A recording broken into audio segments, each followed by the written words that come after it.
So I pride myself in being someone that loves to learn and loves to understand the world around me. I do that through two ways, either learning and going through experiences myself or reading and having the account of other people that have gone through stuff and understanding the life lessons that they learned. And so that's where books come in. So today I'm going to be talking about the top 5 books that I read in my 20s that I think had a lasting impression on me and what some of those life lessons were.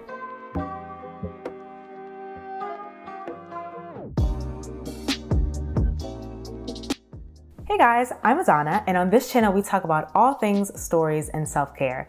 So books that we love, books that we want to read, authors that we love, and self-care. If you're interested in that sort of content, definitely subscribe down below and also hit the notification bell so that you're notified of every single time that I upload. Also go ahead and hit the like button if you do like this video because that definitely does help with this channel. All right, and so without further ado, let's go ahead and get to those top 5 books that I read while I was in my 20s that had such a lasting impression and that I think that you should definitely read. So the first book that I read, or that I want to talk about, and of course this list is in no particular order, is The Alchemist by Paulo Coelho. So The Alchemist follows the story of a Andalusian shepherd boy, Santiago, who ends up going through a journey, and a journey it is. He keeps having this recurring dream that he needs to follow and find treasure. And so he keeps thinking about it. He's like, I don't know what this means. And he ends up going to a gypsy woman to interpret the dream. The gypsy woman tells him that, yes, if you do want fame and fortune and all the riches, definitely go to the Egyptian pyramids and that's where you'll find the treasure. So of course he thinks about it and he decides, you know what, I'm gonna go ahead and go on this journey. He goes through so many things while he's on this journey. He meets a lot of different people, some good experiences and some bad. But when he finally gets to that destination, he realizes, wait, I interpreted this dream incorrectly. And he decides to return home to where his true treasure actually is. So there were a lot of lessons that I learned or picked up in this book. 3 main things. 1, sometimes we think that true happiness comes from something far away, and we don't realize that things like family, our friends, companions, the work that we do in our community are the things that actually bring us true happiness and joy. And while we're searching for things that are far away and that may seem unattainable or just things that we don't necessarily need, the thing that we actually true need for our happiness is right there with us sometimes. The second lesson that I learned in reading this book is Santiago goes through a lot of different issues and a lot of bad experiences, but he somehow always ends up on the track that he needs to be, the path that he's meant to follow. And I believe that's because God, or the universe, if that's what you believe, helps to always constantly conspire to bring you what you need and put you in the place that you need to be. So sometimes we think, well, you know, if I do this, or I take this risk and it doesn't pan out, what if that doesn't help me? Or what if that hurts me? And ultimately, you will have what you need when you need it. Don't necessarily worry about messing things up because ultimately what you need, you'll have. The third thing that I learned from this book is, which it kind of does contradict the first thing, is that you sometimes do need to take that journey and you need to be able to go through that experience in order to be the person that you need to be. Santiago ends up taking this journey, and again, through the good and the bad, he ends up being a better person for it. And so this could mean things like taking your first trip, taking a new job, putting yourself out there in a way that potentially gives you the opportunity to elevate yourself. This for me was something I definitely needed to learn because I love the idea of learning the world that I live in, but I was so scared to actually travel sometimes and do it in a solo way. I always wanted to have friends to join me, and sometimes friends couldn't necessarily have the time or the money or resources to be able to join me. And so I would tell myself, well, I'm not going to travel. By reading this book and reading Santiago's story of how he was able to travel alone from Spain through to North Africa, I thought, you know, I could do that. I could take a solo trip. And I did that. In 2018, for the first time, I traveled by myself to a place that I had always wanted to go. The only reason I was able to do that is because Santiago's journey and his story inspired me to do it. The second book that I read that had such a lasting impression on me is Half of the Yellow Sun by Chimamanda Ngozi Adichie. This book takes place prior to and during the Nigerian Civil War, or the Biafran War, from 1967 through 1970. And the story talks about the effect of that war on 5 main characters and their relationships with one another. So we understand and learn more about Olana and Kiene, who are twins of an influential businessman. Odenjibo, who is a professor and a radical and often has and hosts different parties to talk about politics and just the state of Nigeria. A village houseboy named Uku, and a British expat named Richard. So we learn about all 5 of these characters and just the environment of Nigeria prior to this war. And then all of a sudden, there's an attempt to overthrow the Nigerian government, and for whatever reason, Hausa people, which are people in the north of Nigeria, end up blaming the Igbo people. So I'm adding this book to this list because while this may not be applicable to everyone, there's the lesson that's learned for me in this book is the idea of identity and the idea of how betrayal can affect so many different people. So the idea of identity, I mean, Nigeria definitely went through an identity crisis in the fact that this Western influence basically caused multiple ethnic groups to be clumped into one state, and that caused conflict. And it made me recognize and understand and want to understand my family lineage. I wanted to understand the effect of that experience on my aunts and uncles. As a Nigerian American, I don't necessarily have that perspective of being able to say, I can remember at X, Y, and Z when there were troops or there were air raids or just different uncomfortable situations because I live in a country that doesn't necessarily have that. So I wasn't able to connect with that side of my heritage. But through this book, I was able to question and be able to tell myself and encourage myself to ask those questions, to seek out those answers, to understand how identity and politics and how that plays a role in who Nigerians are. And I think that was a really pivotal lesson for me to learn.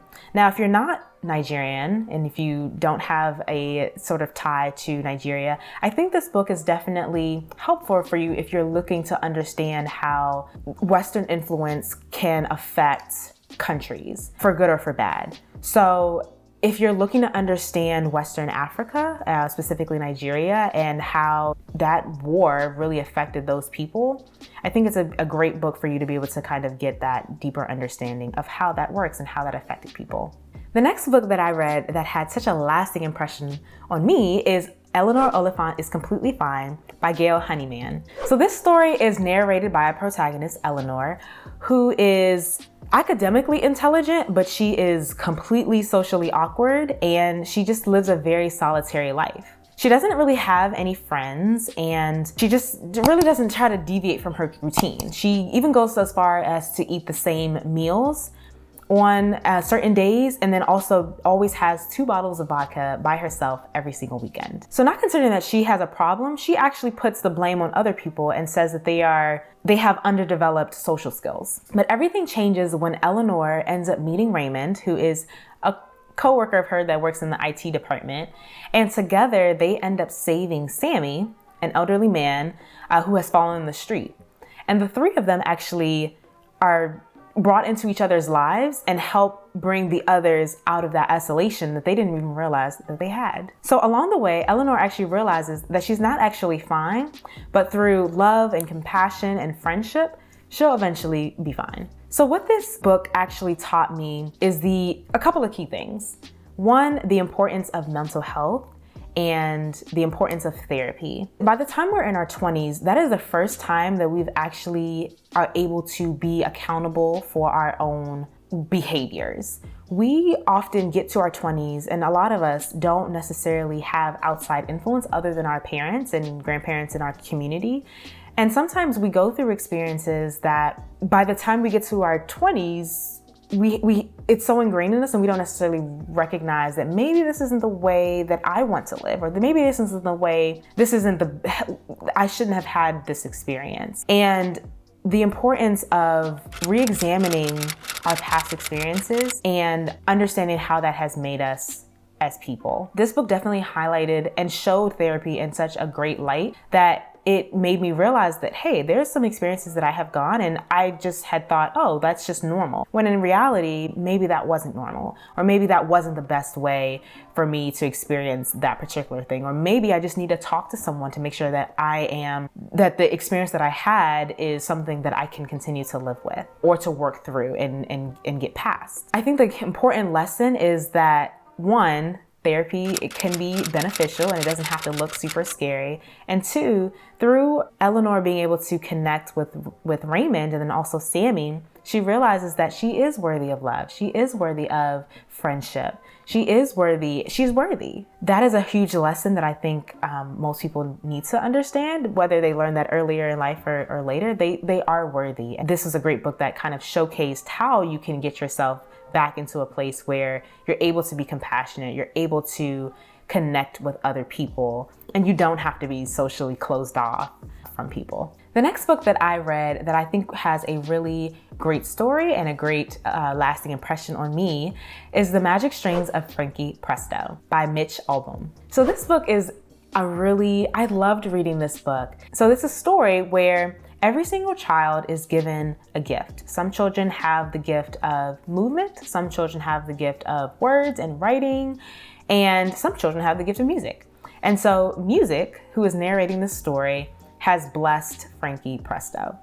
He is known fictionally as one of the best or famous musicians in the world. And he's actually gone through a lot. He's brought up in Spain in a time where they were going through the Spanish Revolutionary War, and it was actually illegal to express yourself through arts and music in that way. It was almost considered like propaganda if you were a musician. So it was a very dangerous time to be in if you were a musician. That doesn't deter Frankie. Frankie is someone that loves music. That's a passion of his. He can't sleep, eat, or think without music. And he ends up being able to hone his craft and getting out of Spain. And through him getting out of Spain, he's actually given magical strings that, without spoiling the story, help him to help others. So the lesson that was learned for me in this story is, one, no matter what your talent or what your passion or anything that you enjoy in life, sometimes those things are given to you or you have those things because they are meant to help others. So sometimes if you are a writer and you love writing and expressing yourself through writing, write. Like that is maybe what you are meant to do, and also share it. Don't be afraid to put your work out there. One, just for healthy criticism and to make yourself better, but also you never know if that poem, if that short story, if that novel is what is going to be the catalyst for someone else in order to share their story or share their passions or do the things that the thing that is they are meant for them to do. Don't withhold your passion or your talents. Definitely share it, because that could be the way in which music affected so many people through Frankie could be your story. You could be able to affect so many people through your talent and through your gift. The last book that I read that, admittedly I did not read it in my 20s, but I wish that I had, is The 7 Husbands of Evelyn Hugo by Taylor Reed Jenkins. And this book, I read it a couple of weeks ago, and it is just an amazing book. It's talking about and following the story of Evelyn Hugo, who is a movie star. I think she comes to fame in the 50s or 40s and 50s, and fame just follows her throughout her life. And she has been married 7 times. So she gets to a point in her life where she wants to actually tell her story, and she decides to tell it to Monique Grant, who is a pretty, I guess, not really well-known writer, but yet she decides that Monique is going to be the one that tells her story. And along the way, she's recounting her life, and the big question is, who is the biggest love of her life? And the answer is actually pretty shocking. So this book had a lot of life lessons for me. I truly annotated and highlighted and underlined so many parts of this book because there were so many quotes that just gutted me and just like, oh, that is so true, you know? One thing that I really learned through this book and that stuck with me was the idea of I don't always have it together. I don't know necessarily what next step I should take But I do know through reading Evelyn's story that whatever it is, do it and don't have a regret about it. Keep the people that you love close to you. They are the people that matter. If you have to do something for your family, do it and don't apologize for it. Obviously, morally and ethically, we want to keep that in mind. But if you need to take a different job so that you can help your family, do that. If you need to, whatever it is that you need to do, just do it and make sure that the people that matter most are the ones that you spend most of your time with, because they could be gone just like that. Also, live your life to the fullest. I like the idea of a character that's at the end of her life, or closer to the end of her life, and is sharing her story and sharing how she maybe regretted this situation or didn't regret that situation, but at the end of the day, she knows exactly what her life was and is telling, us as readers that, hey, live your life to the fullest. You only have one life to live and you want to be proud of it. So I like that idea, and that is something that really stuck with me, of just live your life to the fullest. All right, and so that is it. Those are the top 5 books that I would recommend that you read in your 20s. Now, you don't have to be in your 20s to read these books. You can definitely read them in your 30s, your 40s, your 50s.